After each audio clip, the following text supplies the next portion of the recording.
कब तक चुप रहूं? कब तक मैं अपने गरीब तिपरासा को, जो भूखा है, जो आज जिसके पास नौकरी नहीं है, यूथ जिसके पास जिंदगी है लेकिन एक फ्यूचर नहीं है, क्या जवाब देंगे हम इनको? कि हम भी स्वार्थी निकले, हम भी वैसे ही निकले जिसने सपोर्ट तो लिया तिपरासा का, एक गरीब जनता का, और आखिर में हमने वही किया जो दूसरे पार्टी करते हैं। गांव में बलात्कार हो रहा है, नौकरी नहीं है, मलेरिया से लोग मरते हैं, डॉक्टर नहीं है,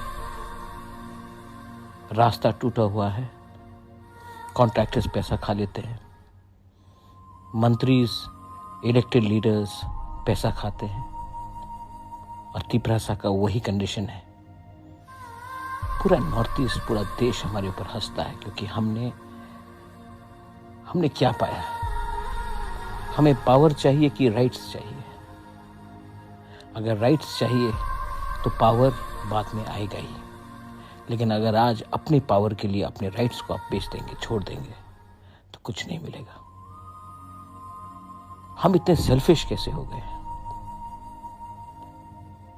ये सवाल मुझे दिल से खनखाता है। क्या हो गया है?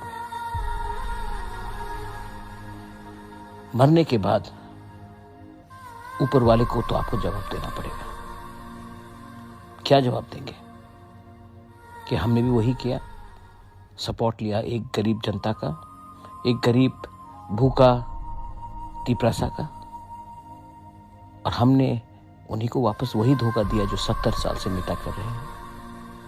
क्या जवाब देंगे? एक दिन हम सब मरते हैं, एक दिन हम सब मरेंगे, लेकिन मरने से पहले एक बार अपने तिपरासा के लिए जी लो। सोचो, आज ये फाइट अपने लिए नहीं है, अपने भविष्य के लिए है, अपने यूथ के लिए है। सोच लो, क्योंकि ये मेरा लास्ट फाइट है। इसके बाद ना ताकत रहेगा, ना शरीर रहेगा, ना जान रहेगा, लेकिन जब तक ये मेरे पास है, मैं इस बार तो 2023 में फाइट करूंगा। मुझे मालूम नहीं है कि मेरे साथ कौन रहेगा,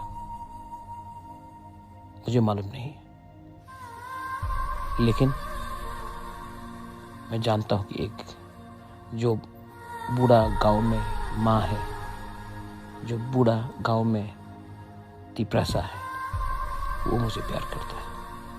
यूथ है जो आशा करता है कि ये प्रद्योत मानिक कुछ न कुछ तो करेगा। ये मेरा सपोर्ट है। मैं जानता नहीं हूं क्या होगा, लेकिन मैं ये जानता हूं कि मैं तिपरासा को धोखा नहीं दे सकता। बेलाइनो हम भाई, सोचना मैंने क्या बोला।